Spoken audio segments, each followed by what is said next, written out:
오늘 하나님께서 우리에게 주시는 말씀은 열왕기상 3장 16절에서 28절까지의 말씀입니다. 열왕기상 3장 16절에서 28절까지의 말씀을 펴두시고요.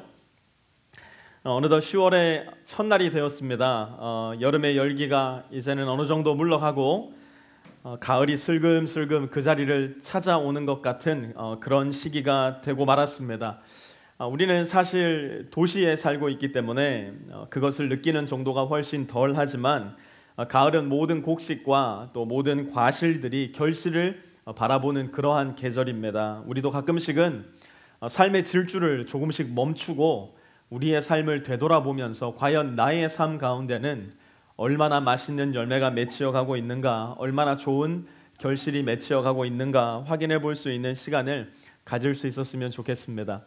9월 한 달 동안 우리는 에베소서를 계속해서 반복해서 읽고 공부하고 묵상했습니다. 이제 어느 정도는 에베소서가 어떤 책인지, 하나님께서 에베소 성도들 가운데에 또한 초대 성도들 가운데에 어떤 말씀을 전하시고자 바울을 통해 에베소서를 기록하게 하셨는지 감이 조금씩은 오셨을 겁니다. 또 오늘을 살아가는 우리에게 이 에베소서라는 성경책이 도대체 무슨 의미인가 조금씩 찾아가는 중이실 거라고 생각을 합니다. 11월 달까지 이어지는 에베소서 성경 공부를 통해서 또 강해 설교를 통해서 에베소서를 살피는 시간을 계속해서 가질 건데요.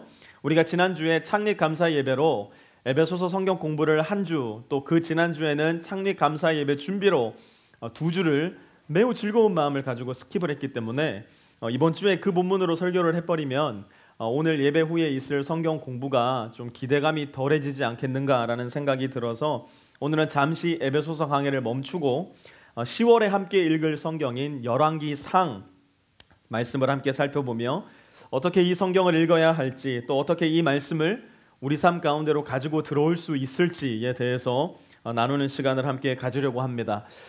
조선시대 왕들의 역사를 기록한 책이 있습니다. 우리도 학교 다닐 때도 많이 읽었던 책이고 또 여러 번 접해봤던 내용이기도 할 텐데요. 그 책의 이름이 조선왕조실록입니다. 조선 초대왕인 태조에서부터 마지막 왕이었던 순종에 이르기까지 그 왕들의 명암을 빠짐없이 기록하고 있는 책이, 그래서 후대에 조선이라는 나라가 도대체 어떤 나라였는가 알리고 있는 책이 조선왕조실록이라는 책입니다. 그런데 이스라엘에도 조선왕조실록과 비슷한 책이 있습니다. 그 책의 이름이 바로 열왕기서입니다. 우리가 함께 10월에 읽어나갈 열왕기상은 남과 북으로 나뉘어진 왕국의 이야기 초중반까지 진행이 되는 말씀입니다. 남왕국 유다는 여호사밧이라는 왕까지, 그리고 북왕국 이스라엘은 아합이라는 왕의 역사까지 기록이 되어 있습니다. 우리는 특별히 열왕기상 1장에서 11장까지 집중해서 10월에 읽고 함께 묵상하려고 하는데요. 1장에서 11장까지만 그 범위를 제한한 이유는 1장에서 11장까지가 다름 아닌 솔로몬 왕의 역사이기 때문에 그렇습니다. 우리가 잘 알고 있다시피 솔로몬 왕은 이스라엘 역사 가운데서 가장 위대하고 뛰어난 왕이었습니다. 이스라엘 역사 가운데서 가장 넓은 영토를 차지했던 왕이었고 경제력, 국방력, 정치, 외교적으로 황금기를 이루었던 시기가 바로 솔로몬 왕의 시대였습니다. 그러나 동시에 솔로몬 왕의 타락과 몰락은 너무나 급작스럽게 이어났고 그로 말미암아서 이스라엘은 후대에 남왕국과 북왕국으로 나뉘는 비극을 경험하게 됩니다. 그럼에도 불구하고 여전히 솔로몬 왕의 역사가 오늘을 살아가는 우리에게도 중요하고 의미 있는 까닭은 솔로몬 왕은 오실 메시아의 그림자격인 인물이었기 때문에 그렇습니다. 오실 예수 그리스도와 매우 많이 닮아 있는 인물이 솔로몬 왕이었고 그의 통치를 통하여서 메시아가 실제로 이 땅을 통치하실 때에 이 나라가, 이 세상이, 이 통치가 어떤 모습이겠는가 우리가 상상해 볼 수 있는 대단히 좋은 인물이 바로 솔로몬 왕입니다. 예수님은 마태복음 12장 42절에서 이런 말씀을 하셨습니다. 심판 때에 남방 여왕이 일어나 이 세대 사람을 정죄하리니 이는 그가 솔로몬의 지혜로운 말을 들으려고 땅 끝에서 왔음이거니와 솔로몬보다 더 큰 이가 여기 있느니라. 예수님은 직접 자기 자신과 솔로몬을 비교하시면서 솔로몬보다 더 크니 궁극적으로 이스라엘 백성들과 모든 나라 사람들, 인류가 기다리던 왕이 이 땅에 오셨음을 세상에 알리신 것입니다. 뿐만 아니라 남방 여왕 곧 이디오피아의 여왕이 땅끝에서부터 솔로몬 왕을 보러 이스라엘로 올라왔듯이 이 땅에 오신 메시아를 보러 전 인류가 그에게로, 메시아에게로 나오라고 초청하고 계신 것입니다. 그래서 우리는 10월에 열왕기상 1장에서부터 11장을 읽어나가며 다음과 같은 질문들에 집중해서 말씀을 함께 읽어나가 보려고 합니다. 첫 번째 질문은 솔로몬은 어떤 ups and downs를 겪었는가입니다. 사실상 1장에서부터 10장까지의 내용을 살펴보면 사이사이에 솔로몬 왕의 잘못한 점, 다운이 기록이 되어 있는 것이 사실입니다. 그러나 솔로몬 왕의 업적이 너무나도 뛰어나다 보니까 그러한 다운들이 많이 묻혀져 보입니다. 그러나 11장에 이르러 보면 결코 부인할 수 없는 대몰락이 일어납니다. 이스라엘 나라 전체에 몰락을 가져올 만큼 큰 솔로몬의 몰락이 등장을 하게 되는데요. 열왕기상을 읽으시면서 그러한 부분에 유의해서 읽어보시면 묵상하는 데 많은 도움이 되리라 생각을 합니다. 두 번째 질문은 솔로몬과 예수님에게는 어떤 공통점과 어떤 차이점이 있는가라는 질문입니다. 예수님께서 분명히 말씀하신 것처럼 예수님은 솔로몬보다 더 큰 분이십니다. 사실상 더 큰 분이라는 비교법 자체가 솔로몬과 예수님 사이에는 성립될 수가 없는 말입니다. 왜냐하면 본질적으로 예수님은 하나님이시고 솔로몬은 아무리 뛰어난들 인간이기 때문이게 그렇습니다. 그러나 하나님이 예수님으로 말미암아 인간의 몸을 입고 이 땅에 오셨기 때문에 또한 우리의 눈과 귀와 손을 통하여 만지고 보고 맡아본 사람이기 때문에 이제는 우리의 지성과 판단으로 과연 솔로몬과 예수님에게는 어떤 공통점이 있는가, 어떤 차이점이 있는가 비교해 볼 수 있게 된 것입니다. 솔로몬의 통치는 BC 970년에서부터 930년까지 그렇게 40년의 통치 기간으로 끝이 나고 맙니다. 이제는 우리가 아무리 바라고 또 바라도 솔로몬은 이 땅을 통치하지 않습니다. 이스라엘을 통치할 수도 없습니다. 이 땅에 돌아오지도 않습니다. 그러나 예수님의 통치는 그렇지가 않습니다. 예수님은 이 땅에 오셔서 그분의 교회를 세우셨고 그분의 통치는 교회를 통해서 아직 완전하지는 않지만 부분적으로, 그러나 우리 신자들에게 있어서 충분할 정도로 주어져 있는 통치입니다. 또한 하나님의 때가 이르렀을 때에 그분의 나라와 그분의 통치는 이 땅 가운데에 완전하게 이루어지게 될 것입니다. 그렇기 때문에 솔로몬을 통해 앞으로 완전히 이루어질 예수 통치의 그림자를 우리는 엿볼 수 있고 경험할 수 있고 기대할 수 있습니다. 그렇기 때문에 솔로몬 왕을 통해서 열왕기상을 읽는 가운데에 솔로몬과 예수님 사이에 어떤 공통점과 어떤 차이점이 있는가 살펴보는 것은 대단히 중요합니다. 세 번째 질문은 내가 오늘 읽는 이 말씀이 도대체 나의 삶 가운데에 무슨 상관이 있는가라는 질문입니다. 말씀이 거기에 있는 이유는 하나님께서 여전히 저와 여러분에게 말씀하실 것이 남아있기 때문에 그렇습니다. 여러분이 읽는 말씀이 거기에 있는 이유는 무엇이냐면 여전히 하나님께서 저와 여러분에게 하실 약속이 남아있다는 증거입니다. 하나님은 여전히 우리에게 하실 말씀이 있으시고 여전히 우리에게 주실 약속이 남아있습니다. 하나님은 여전히 우리 삶 가운데에 하실 일들이 남아있는 것입니다. 10월 한 달 동안 열왕기상을 통해서 하나님의 말씀 속으로 들어가시고 또 하나님의 약속을 발견하시고 하나님께서 하시는 일에 동참하게 되실 수 있기를 바랍니다. 이렇게까지 하고 설교가 끝나면 너무너무나도 좋고 우리 모든 성도님들이 즐거워하시겠지만 이렇게 하고 끝날 수는 없기 때문에 우리가 10월 성경 읽기의 맛보기로 열왕기상의 한 부분을 선택해서 함께 말씀을 좀 살펴보도록 하겠습니다. 열왕기상에 등장하는 말씀 중에 가장 잘 알려져 있는 말씀, 사실상 신구약 성경을 통틀어서 가장 잘 알려져 있는 말씀, 심지어 예수님이 누군지는 못 들어봤어도 이 이야기만큼은 들어봤을 만큼 대단히 잘 알려져 있는 말씀 한 구절을 우리가 함께 살펴보려고 하는데요. 이 말씀을 통해서 솔로몬의 ups and downs, 그리고 솔로몬과 예수님의 비교, 그리고 그것이 내 삶 가운데에 도대체 무슨 의미가 있는가 우리가 한번 간략하게 살펴보도록 하겠습니다. 열왕기상 3장 16절부터 우리가 함께 보도록 하겠습니다. 열왕기상 3장 16절입니다. 그때에 창기 두 여자가 왕에게 와서 그 앞에 서며, 열왕기상 3장 16절부터 28절의 본문은 유명한 솔로몬의 재판 장면입니다. 말씀드렸듯이 예수님을 못 들어봤어도 솔로몬의 재판 이야기는 모두가 한 번쯤은 들어보았을 만큼 전 세계적으로 잘 알려져 있는 이야기입니다. 그런데 오늘 본문에 솔로몬의 재판정에 나타난 솔로몬의 재판을 받는 사람은 사실상 대단히 의외의 인물이었습니다.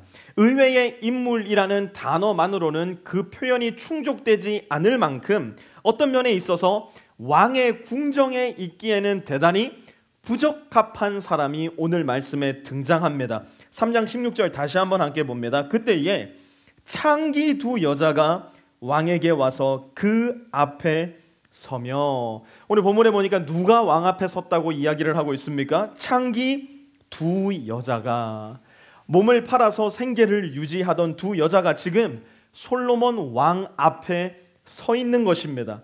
오늘 본문 바로 전의 내용이 어떤 내용이냐면요, 하나님으로부터 지혜의 선물을 받는 솔로몬 왕의 이야기입니다. 솔로몬은 지금 그의 생애 가운데에 가장 완벽하고 가장 아름다우며 가장 거룩하고 가장 지혜로운 정점에 서 있는 사람이었습니다. 그런데 바로 그러한 그의 앞에 누가 서 있느냐?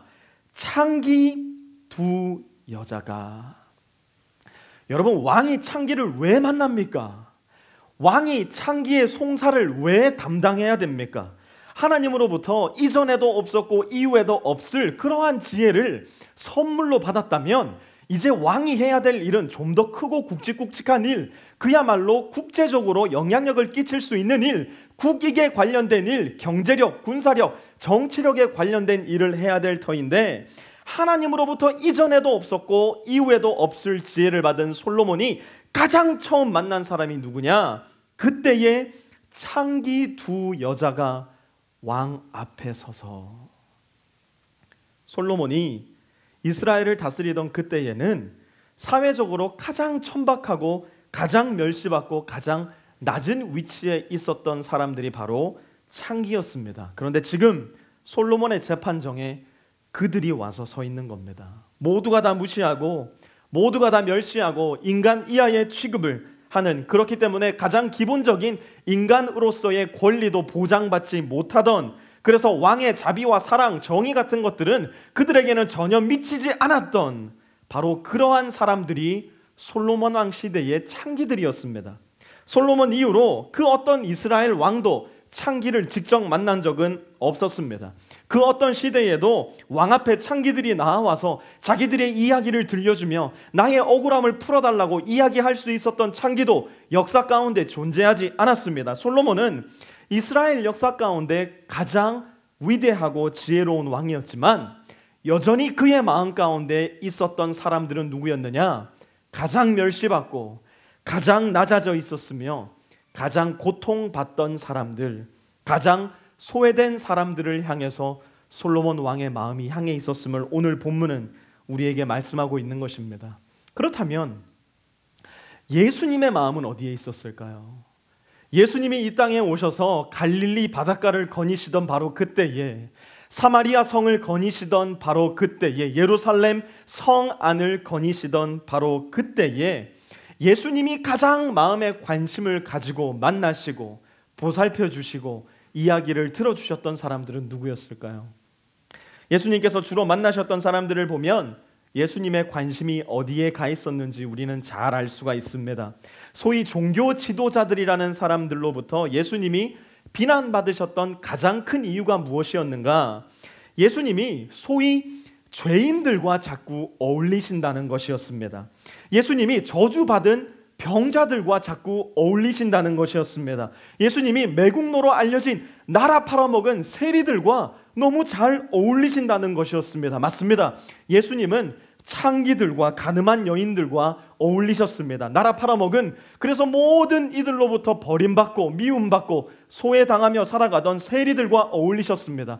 예수님은 하나님으로부터 저주받아서 눈 멀고 귀가 멀었다고 여겨지던 봉사들, 귀머거리들과 기꺼이 어울리셨습니다. 가난하고 병든 자들, 문든 병자들, 그래서 사람들로부터 철저하게 격리되어 평생을 외롭게 살아야만 했던 그러한 사람들과 예수님은 어울리셨습니다. 왜요? 바로 거기에 예수님의 마음에 가 계셨기 때문입니다. 바로 거기에 예수님이 함께 하기를 원하셨기 때문입니다. 바로 거기가 하나님이 계셔야 될 자리였기 때문입니다. 심지어 예수님은 이렇게 말씀해 버리십니다. 마태복음 11장 28절입니다. 수고하고 무거운 짐진 자들아 다 내게로 오라. 내가 너희를 쉬게 하리라. 율법을 잘 지키고 하나님의 말씀에 남김없이 순종하고 모든 일에 있어 완벽함을 갖추고 있고 그야말로 하나님께 받아들여질 만한 자들아 내게로 오라. 예수님 이렇게 말씀하지 않으셨습니다. 평생에 걸쳐서 주일 한 번도 빼먹지 않고 맡겨진 사역을 완벽하게 감당하며 하루하루 큐티 빼먹지 않고 11조 한 번도 거른 적이 없으며 한 달에 한 번 이상씩 꼭 금식하고 많은 이들을 구제하는 너희들아 내게로 오라. 예수님 이렇게 말씀하지도 않으셨습니다. 내가 나를 돌아보면, 내가 나의 인생을 가만히 살펴보면 삶의 흔적들이 나를 너무 비참하게 만들어서 하나님 앞에 가서 서기가 두려운 마음이 가득할 때가 너무 많아요. 예수님 믿는다고 하면서도 내 삶을 가만 들여다보면 내가 과연 예수님 믿는 사람이 맞는가? 내가 내조차도 의심하게 될 때가 너무나도 많아요. 누가 나에게 너의 믿음의 증거를 보여봐라, 나에게 도전한다면 글쎄요 하면서 마음에 두려움이 가득할 때가 더 많을 때가 사실이에요. 주일 성수 너무너무 하고 싶지만 토요일 저녁 늦게까지 이어진 업무 때문에 주일 아침에 도저히 일어나지 못해서, 잠에서 일어나지를 못해서 교회를 못 나온 적도 많아요. 11조 너무너무 하고 싶지만 너무너무 내 삶이 빡빡하고 힘들어서 아끼고 또 아끼고 또 아껴도 내 가족 입에 풀칠도 못할 정도로 힘든 경제생활하고 있기 때문에 11조 너무 마음 아프지만 못할 때도 많이 있었어요. 구제는커녕 그야말로 내 가족 내 새끼 맛있는 거 한번 못 사줄 때도 너무너무 많은 게 우리 삶의 모습이었어요. 우리의 인생을 한번 가만히 살펴보세요. 우리의 인생은 그야말로 너무나 빈약하고 허약하고 빈궁하고 하나님 앞에 부끄럽기 짝이 없는 인생들이 대부분이에요. 그렇게 내 마음과 내 삶은 무거운 짐으로 가득할 때가 많다고요. 여러분, 예수님은 누구를 오라고 하시느냐? 수고하고 무거운 짐진 자들아 다 내게로 오라. 우리 주님이 환영하시는 사람은 그렇게 마음이 깨어지고 낮아지고 상한 마음을 가지고 있는 사람들이에요. 도저히 내 힘으로는 내 인생 책임질 수 없는 사람들, 이리 채이고 저리 채여서 온통 내 마음에 생채기가 가득 나 있는 사람들, 그래서 이제는 나 혼자의 힘으로는 도저히 하나님 앞으로 나갈 엄두가 안 나는 사람들. 여러분 솔직하게 이야기 한번 해볼까요? 우리 인생이 모두 다 그렇게 피곤하고 힘들잖아요. 우리 인생이 그렇게 녹록치가 않잖아요. 아무리 힘있고 빽 있는 사람들이라고 하더라도 결국 인생의 한 지점에 이르렀을 때는 그가 울러매고 있는 인생의 짐, 무거운 짐을 발견할 수밖에 없는 게 우리의 인생이잖아요. 우리가 예수님을 만날 준비가 되는 시점은 내가 좀 더 거룩하고 내가 좀 더 종교적인 모습이 되고 선한 일을 많이 할 때가 아닙니다. 우리가 예수님을 만날 준비가 되는 시점은 내 가운데 얼마나 무거운 짐이 있는지, 내 안에 도저히 나 홀로는 감당할 수 없는 짐이 있다는 것을 인식하게 될 때, 비로소 그때에야 우리는 예수님을 만날 준비가 되는 것입니다. 오늘 본문에서 솔로몬 왕을 찾아온 창기들처럼 왕이 아니고서는 내 문제 해결해 줄 수 없습니다. 그야말로 절박한 심정을 가지고 진실한 마음을 가지고 그들 스스로 해결할 문제가 아니라는 것을 인정하는 가운데에 왕에게 그들이 나왔던 것처럼 우리도 나 홀로 스스로 해결할 수 없는 문제가 내 삶 가운데 있음을 인식할 때에 그 누구에게도 수치스럽고 부끄러워 이야기하지 못했던 죄의 짐이 내 마음 가운데 있음을 인식할 때에, 인정할 때에, 그때 비로소 예수님은 우리에게 말씀하시는 겁니다. 수고하고 무거운 짐진 자들아 다 내게로 오라. 내가 너희를 쉬게 하리라. 창기들이 솔로몬 왕 앞으로 나와서 드디어 입을 열어서 말하기 시작합니다. 17절 18절입니다. 한 여자는 말하되 내 주여, 나와 이 여자가 한 집에서 사는데 내가 그와 함께 집에 있으며 해산하였더니 내가 해산한 지 사흘 만에 이 여자도 해산하고 우리가 함께 있었고 우리 둘 외에는 집에 다른 사람이 없었나이다. 여기까지는 지극히 평범한 내용입니다. 여인들이 임신을 하였고 해산을 하였습니다. 사흘 간격을 두고 두 여인이 아이를 낳은 것입니다. 문제는 지금부터입니다. 19절이요. 그런데 밤에 저 여자가 그의 아들 위에 누움으로 그의 아들이 죽으니, 여러분 오늘날에도 사실 이러한 일 때문에 아이들이 원치 않게 죽게 되는 경우가 적지가 않죠. 그래서 신생아를 낳으면 미국 사람들은 처음부터 아예 따로 재워버립니다.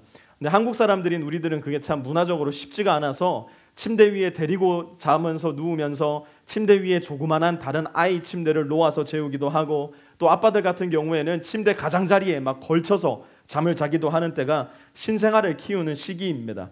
그런데 두 여인 중 한 여인, 오늘 말씀 가운데 등장하는 두 여인 중 한 여인이 그만 실수로 자기 아들을 밤중에 죽게 만들어버린 겁니다. 이 여인의 이야기가 이렇게 이어집니다. 20절에서 21절이요. 그가 밤중에 일어나서 이 여종 내가 잠든 사이에 내 아들을 내 곁에서 가져다가 자기의 품에 누이고 자기의 죽은 아들을 내 품에 뉘었나이다. 아침에 내가 내 아들을 젖먹이려고 일어나 본즉 죽었기로 내가 아침에 자세히 보니 내가 낳은 아들이 아니더이다 하매, 이 이야기를 가만히 듣고 있던 다른 여인이 이렇게 이야기를 합니다. 22절이요. 다른 여자는 이르되 아니라 산 것은 내 아들이요 죽은 것은 네 아들이라 하고, 이 여자는 이르되 아니라 죽은 것이 네 아들이요 산 것이 내 아들이라 하며 왕 앞에서 그와 같이 쟁론하는지라. 여러분 지금 누가 말을 하고 있는 겁니까? 지금 누가 이 말을 듣고 있는 겁니까? 지금 이 이야기는 평범한 두 여인이 평범한 한 사람에게 하는 이야기가 아닙니다. 가장 비천하게 여겨졌던 창기 두 여인이 가장 위대하게 여겨졌던 솔로몬 왕 앞에서 하고 있는 말입니다. 그들이 지금 왕 앞에서 쟁론, 말싸움하고 있는 겁니다. 왕이 창기의 말을 가만히 듣고 있는 겁니다. 트럼프 대통령이 백악관 집무실에서 워싱턴 DC에 있는 길거리의 창녀 두 명의 이야기를 가만히 듣고 있는 것과 같은 이야기입니다. 문재인 대통령이 청와대 대통령 집무실에서 서울역 노숙자들의 이야기를 가만히 귀 기울여 듣고 있는 것과 똑같은 이야기입니다. 아무도 거들떠보지 않던 이야기를 솔로몬 왕이 듣고 있는 것입니다. 그런데요, 지금 본문에 말하고 있는 여인이 착각하고 있는 게 있었습니다. 대단히 큰 착각이 한 가지 있었는데요. 18절 다시 한번 보세요. 내가 해산한 지 사흘 만에 이 여자도 해산하고 우리가 함께 있었고 우리 둘 외에는 집에 다른 사람이 없었나이다. 지금 고소하는 이 여인이 생각을 한 거예요. 우리 둘 외에는 이 집에 아무도 없었나이다. 그러나 아이가 태어나는 바로 그 순간, 심지어 아이가 어미의 몸에 눌려 죽어가던 바로 그 순간에도 이 여인이 아무도 없다 생각했던 바로 그 방 안에 함께 계시던 분이 있었어요. 하나님은 하나님의 백성들을 단 한순간도 떠나지 않으시겠다고 약속해 주셨어요. 그들의 머리털까지도 세심바 되실 정도로 세심하게 하나님은 그들의 자녀들을 지키신다는 사실을 이 여인은 그만 잊어버리고 말았던 겁니다. 하나님의 크신 섭리 가운데에 생명을 주시기도 하고, 우리는 잘 알지 못하지만 하나님의 크신 섭리 가운데에 생명을 거두시기도 하는 하나님께서 이 여인 둘이 함께 있을 때 그들과 함께 계셨다는 사실을 이 여인은 몰랐던 거예요. 그러니 어떻게 합니까? 그러니 거짓말하는 거예요. 그러니 말을 꾸며내는 거예요. 제가 20절, 21절을 읽으면서 묵상하는데요, 머릿속에 예전에 오래전에 보았던 한국 영화의 한 장면이 떠올랐습니다. 나쁜 놈들 전성시대라는 영화에 등장하는 최민식 씨의 그 대사가 떠올랐어요. 경찰서에 최민식 씨가 잡혀갔는데요, 오히려 형사의 머리를 치면서 이 최민식 씨가 이제 항변을 하기 시작하는데 경상도 사투리로 이런 말을 하더라고요. 내가 누군지 아나? 내가 너그 서장하고 내가 밥도 묻고. 도대체 영화를 안 보시니까 오로지 성경과 기도에 전념하시는 우리 성도님들께서는 이런 대사를 해도 아무런 감흥이 없고, 이 영화에서 최민식 씨가 과장을 하시면서 쓰는 단어 중에 하나가 내가입니다. 내가. 그런데 20절, 21절 말씀을 읽는데요, 꼭 여자 최민식 씨가 말하는 것 같아요. 20절 한번 보세요. 내가 잠든 사이에 내 아들을 내 곁에서 가져다가 내 품에 뉘었나이다. 21절은 더합니다. 내가 내 아들을 젖먹이려고 일어나 본즉 죽었기로 내가 아침에 자세히 보니 내가 낳은 아들이 아니더이다. 하나님이 안 계시다 생각하니까, 하나님이 내 삶 가운데 부재하시다 생각하니까, 하나님의 부재를 믿어버리니까 거짓말이 나오는 겁니다. 하나님의 부재가 너무 자연스러우니까 거짓이, 악이 자연스러워지는 겁니다. 하나님의 부재를 믿으면 언제나 어둠이, 악이 따라옵니다. 그러나 반대로 하나님의 임재를 인식하면 언제나 빛이 따라오는 것이 우리 인생의 모습입니다. 이러한 거짓 증언 앞에서도 솔로몬 왕은 그들의 이야기를 처음부터 끝까지 다 들어줍니다. 그들의 쟁론을 그대로 듣고 있습니다. 그들의 사연을 그대로 듣고 있습니다. 예수님도 이 땅에 계실 때 그러셨습니다. 예수님은 나병 환자의 사연, 중풍병자의 사연, 12년 혈루증 앓던 여인의 사연, 귀신 들린 아이 아버지의 사연, 맹인의 사연, 심지어 십자가 위에 함께 죽어가시던 강도들의 사연까지도 들어주셨습니다. 수고하고 무거운 짐진 우리는 예수님 앞에 나아올 수 있을 뿐만 아니라 이제는 예수님 앞에 우리의 마음의 이야기를 쏟아놓을 수도 있게 된 것입니다. 우리가 무슨 마음을 가지고 예수님 앞에 나아왔든 예수님은 우리의 이야기를 들어주십니다. 왜 그런가? 예수님은 우리와 똑같은 인간의 몸을 입고 우리와 똑같이 고통을 당하신 분이고 우리와 똑같이 외로움을 당해보셨으며 우리와 똑같이 피곤함과 배고픔을 겪어보신 분이기 때문에, 배신을 당해보신 분이기 때문에, 버려짐을 당해보신 분이기 때문에 우리의 이야기에 공감하실 수 있는 분입니다. 이것을 잘 알았던, 그의 인생으로 경험했던 사도 베드로는 베드로전서 5장 7절에서 이렇게 말씀합니다. 너희 염려를 다 주께 맡기라. 주님께 다 이야기하라는 겁니다. 주님께 다 내려놓으라는 겁니다. 혼자 가지고 있지 말고 그 수고와 무거운 짐과 외로움과 절망과 고통, 그 가난과 걱정, 나의 삶 가운데 모든 어둠을 가져다 주는 그 종합 선물 세트 같은 사람까지도 예수님 앞에 내어놓으라는 겁니다. 맡기라는 겁니다. 던져놓으라는 겁니다. 왜? 뒷구절에 이렇게 말씀합니다. Because He cares for you. Because He cares for you. 이는 그가 너희를 돌보심이라. 우리는 예수님 앞에 나아갈 수 있을 뿐만 아니라 예수님 앞에 우리의 무거운 짐을 내려놓을 수 있게 되었습니다. 왜요? 예수님이 우리를 돌보시니까요. Because He cares for you. 이제 마지막으로 솔로몬을 통해서 어떻게 여인들의 염려가 해결됐는지, 그리고 궁극적으로 예수님을 통해서 어떻게 우리의 짐과 수고가 해결이 되었는지 살펴보려고 합니다. 열왕기상 3장 24절을 함께 봅니다. 열왕기상 3장 24절입니다. 또 이르되 칼을 내게로 가져오라 하니 칼을 왕 앞으로 가져온지라. 여인들의 이야기를 다 들은 왕의 명령은 대단히 차갑습니다. 대단히 단호합니다. 칼을 내게로 가져오라. 여러분, 여기서 말하는 칼은 여러분들 아침에 잼 발라 먹고 버터 말라 먹는 그런 나이프가 아닙니다. 사람을 한 번에 베어버릴 수 있는 검을 가져오라는 겁니다. 이어서 왕은 이렇게 말합니다. 25절요. 왕이 이르되 산 아이를 둘로 나누어 반은 이 여자에게 주고 반은 저 여자에게 주라. 가장 지혜로운 왕이라면 당연히 죄인을 심판하고 당연히 죄인에게 형벌을 내려야 되는데, 지금 솔로몬은 그와는 정반대로 아무 죄도 없는 가장 순결하고 그 재판정에 솔로몬 왕을 포함해서 가장 순결한 이 아이를 죽이라고 명령하는 어처구니 없는 판결을 내립니다. 있을 수 없는 판결입니다. 어리석은 판결입니다. 부적합한 판결입니다. 그러나 우리는 이 이야기가 여기서 끝이 아니라는 것을 잘 알고 있습니다.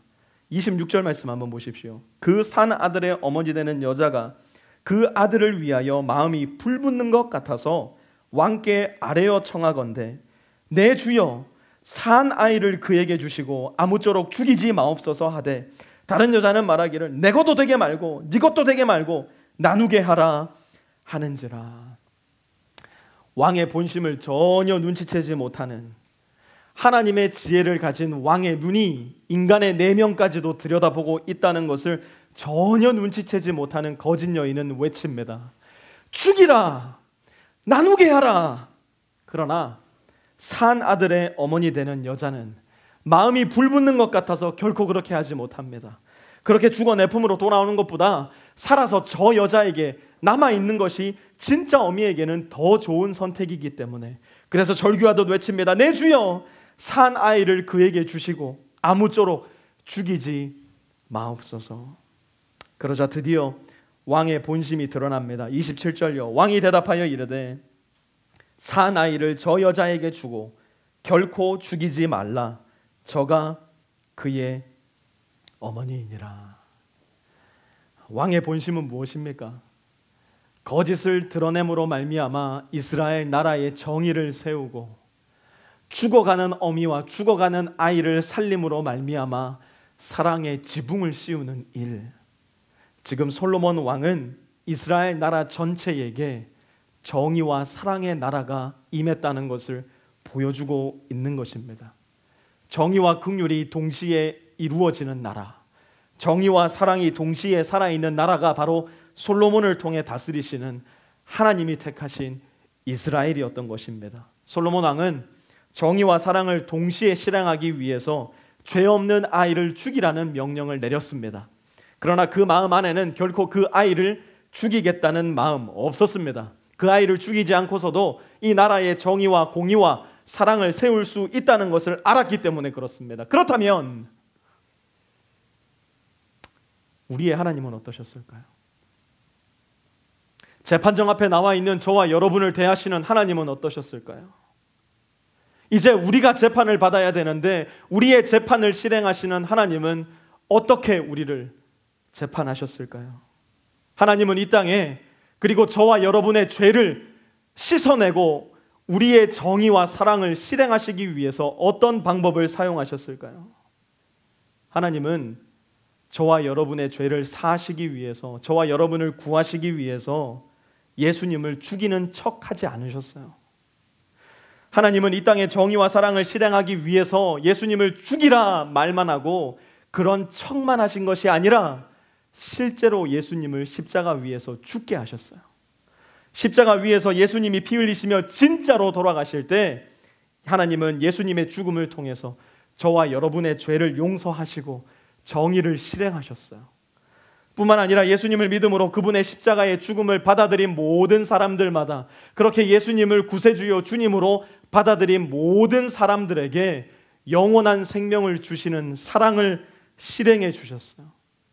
솔로몬의 명령이 언뜻 보기에 매우 불합리해 보이고 어리석어 보이는 것처럼 십자가를 지시는 예수님 역시 언뜻 보기에는 매우 불합리해 보이고 매우 어리석어 보입니다. 그래서 바울도 십자가를 생각하며 고린도 성도들에게 이렇게 말을 합니다. 고린도전서 1장 18절 말씀이요. 우리가 한 목소리로 읽어보도록 하겠습니다. 시작. 십자가의 도가 멸망하는 자들에게는 미련한 것이요 구원을 받는 우리에게는 하나님의 능력이라. 칼을 가져오라 명령했던 솔로몬의 명령은 그 당시에 보기에는 가장 불합리하고 가장 어리석어 보였지만 솔로몬의 판결이 결국 정의와 사랑의 불을 밝히고 죽어가던 진짜 어미와 아이를 살려내는 결과를 가져왔던 것처럼 내 뜻대로 마옵시고 아버지의 뜻대로 하옵소서 말씀하시고 십자가의 길로 가셨던 예수님의 십자가는 그 당시에는 가장 어리석고 가장 불합리해 보였지만 결국 거기에서 인류의 방향은 죽음에서 생명으로, 어둠에서 빛으로, 결코 벗어날 수 없는 나라는 자아에서 하나님으로 돌아설 수 있게 된 것입니다. 창기 두 여인이 왕 앞으로 나왔다면 저와 여러분도 왕 앞으로 나아갈 수 있습니다. 창기 두 여인이 왕 앞에서 말할 수 있었다면 저와 여러분도 왕 앞에서 말할 수 있습니다. 왕이 창기 두 여인의 이야기를 들어주었다면 우리의 왕 대신 예수 그리스도께서도 우리의 이야기를 들어주십니다. 10월 한 달 열왕기상을 읽고 묵상하시면서 솔로몬 왕의 ups and downs를 유심히 살펴보시기 바랍니다. 솔로몬 왕과 예수님 사이에 어떤 공통점과 어떤 차이점이 있는가 여러분 잘 살펴보시기를 바랍니다. 그리고 그 안에서 나에게 말씀하시는 하나님의 음성에 신중하게 귀 기울여 보시기 바랍니다. 열왕기상을 읽으시면서 뜻밖의 장소에서 여러분 자신을 발견하시기 바랍니다. 열왕기상을 살피시면서 뜻밖의 장소에서 예수님의 모습을 자주 발견하시기를 바랍니다. 그렇게 10월 한 달 우리가 함께 열왕기상을 읽는 가운데에 예수 그리스도를 아는 지식이 자라나고, 우리가 함께 공부하고 있는 에베소서에서 말씀하셨던 것처럼 우리 모두가 예수 그리스도의 장성한 분량에 이르기까지 더욱더 많이 성장할 수 있는, 그렇게 우리 영혼에, 우리 삶 가운데에 하나님이 만들어 가시는 과실들을 볼 수 있는 저와 우리 모든 프리스코 세미한 성도님들 되시기를 우리 주 예수 그리스도의 이름으로 축원합니다. 우리 함께 기도하실 텐데요, 오늘 들은 말씀을 한번 잘 생각해 보시기 바랍니다. 오늘 말씀 가운데 성령님께서 나의 마음 가운데 주시는 말씀은 무엇인지를 여러분 잘 살펴보시기를 바랍니다. 혹시 나는 내가 이것도 저것도 이러한 일도 저러한 일도 완벽하게 해야지만 예수님 앞에 나아갈 수 있다 오해하고 있는 것은 아닌지 여러분의 마음을 잘 살펴보시기 바랍니다. 혹은 정반대로 나의 마음이 너무 교만해서 수고하고 무거운 짐진 자들아 내게로 오라 말씀하셨는데 나는 아무런 마음의 짐도 없이 너무나 교만하여 주님 필요 없다 말하고 있는 것은 아닌지 여러분 마음을 살펴보시기 바랍니다. 그리고 주님 앞에 나아가시기 바랍니다. 주님, 내 삶에, 내 마음에, 내 영혼에, 내 가정에, 내 직장에, 나의 인간관계 가운데에 이러한 짐이 있습니다. 주님 앞에 이 짐을 던져놓사오니 주님 도와주십시오. 주님 앞에 간구하며 기도하는 시간 갖도록 하겠습니다.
주님, 세상은 말합니다.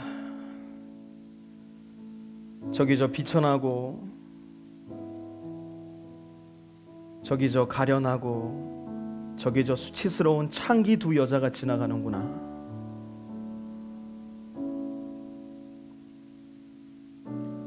하나님 앞에 서기에 너무나도 모자라고 부끄럽고 수치스럽기만 한 저 인간이 저기로 지나가고 있구나. 그러나 하나님은 말씀하십니다. 저기 내 사랑하는 딸이, 저기 내 사랑하는 아들이 있구나.